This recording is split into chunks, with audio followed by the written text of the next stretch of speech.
कि सोहेल भाई, मुझे लगता है कि ये गिरोह है और इस गिरोह का अपना एक एजेंडा है और उसके अलग अलग विंग हैं। फिल्म इंडस्ट्री में भी है, मीडिया में भी है, एकेडमिया में भी है। और वो उन्होंने इतना डराया है और इतने समय तक सिस्टम पे रहे हैं कि वो कहते हैं कि जो हमारे नैरेटिव को टोन नहीं करेगा फिर उसको वो कम्युनलिस्ट, एंटी मुस्लिम, इंटॉलरेंट, ये तमाम सारे शब्दों से नवाजते हैं। लेकिन एक बहुत लंबे समय के बाद, ये नहीं कि मैं आज अर्नब के स्टूडियो में बैठा हूँ, मैं पहले दिन से मानता हूँ कि मीडिया के अंदर जो एक फिक्स नैरेटिव था, अगर आपने उसे टोन नहीं किया तो आप आउटसाइडर हैं, आप फ्रिंज हैं। नरेश, इस पूरी लड़ाई में जो सबसे बड़ा रोल है अर्नब गोस्वामी का, कि जब वो कहीं और भी थे तब भी उनका एटीट्यूड दूसरा था, और जब रिपब्लिक को लॉन्च किया उन्होंने तो पूरे देश में एक नया नैरेटिव खड़ा हुआ। और तब पता चला कि इस देश के अंदर 90% लोग नेशनलिस्ट हैं, लेकिन उनको कोई फोरम नहीं मिलता था, इसलिए वो एक्सप्रेस नहीं कर पाते। साइलेंट मेजॉरिटी, वो साइलेंट मेजॉरिटी। लेकिन जैसे मैं दो छोटी छोटी बात फिर कहना चाहता हूँ कि संविधान जब बना तो संविधान बनने के बाद उस पर चर्चा हुई और मुझे उन तमाम डॉक्यूमेंट और उन लोगों से भी मिला, तो अंबेडकर और डॉक्टर राजेंद्र प्रसाद ने कहा कि भाई ये संविधान तो बन गया है और उसमें लिखा हुआ है इंडिया दैट इज भारत। तो ये हुआ कि भाई इसमें इंडिया नजर आता है, इसमें भारत नजर नहीं आता। तो दोनों ने मिलकर कहा कि भाई इस पूरे ड्राफ्ट में तो चेंज नहीं हो सकता है, लेकिन हमारी सिविलाइजेशन क्या थी हजारों साल पुरानी, हम उसको पिक्चर्स के माध्यम से इसमें डाल सकते हैं।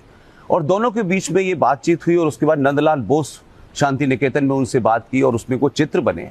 जो ओरिजिनल संविधान है उस संविधान के पहले पेज पे नंदी बन रहा है, उस संविधान के 5वें पेज पे भगवान राम, लक्ष्मण और मां सीता बन रही हैं, उसमें रानी लक्ष्मीबाई है, उसमें सुभाष हैं, उसमें शिवाजी हैं। तो ये चित्र बन गए, सब कुछ हो गया, वो कॉपी आ भी गई, लेकिन उसके बाद फिर कैसे खामोशी से वो सारे चित्र आपने निकाल दिए। ऐसे ही एक दूसरी घटना है कि जिस वक्त देश आजाद हुआ और 15 अगस्त 1947 को ये बात हुई कि भाई साहब नेहरू जी जब आजादी की घोषणा करेंगे, तो नेहरू जी ने पटेल जी से कहा कि भाई उसके बाद वंदे मातरम होना चाहिए। तो पटेल साहब ने बॉम्बे में एक बहुत बड़े म्यूजिशियन से बात की, वो उस वक्त वहां नहीं थे, फिर मद्रास बात की उन्होंने, और उन्होंने कहा कि मैं चाहता हूं कि जब भारत की आजादी की घोषणा हो तो भारत के संसद में वंदे मातरम होना चाहिए। तो सोचिए कि कितने बड़े लोग रहे होंगे। उन्होंने सरदार पटेल को टेलीफोन पे कहा कि मैं आऊंगा और वंदे मातरम गाऊंगा, लेकिन मेरी एक शर्त यह है कि मैं खंडित भारत में खंडित वंदे मातरम नहीं गाऊंगा।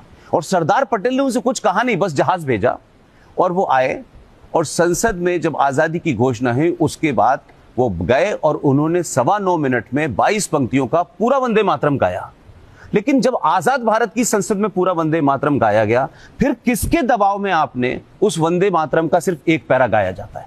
तो ये कुछ ऐसा नहीं है कि नया, ये शुरू से था कि ये नैरेटिव ही ना बिल्टअप हो और लोगों को एक अलग तरीके का रूप दिखाया गया। और किसके दबाव में आपने 1976 में अंबेडकर का संविधान, जिसको लेकर के सुबह शाम बात होती है, अंबेडकर का संविधान 1950 में आपने लागू किया, और क्या बात हो गई कि मात्र 24 साल के अंदर वो आपको कम्युनल लगने लगा और आपने 76 के अंदर रात के अंधेरे में 42nd अमेंडमेंट के तहत आपने उसके अंदर सेकुलरिज्म और सोशलिज्म का शब्द डाला। तो उस वक्त कोई डिबेट हुई थी इस पे, किसी से बात हुई थी? तो ये बहुत पहले से चल रहा है।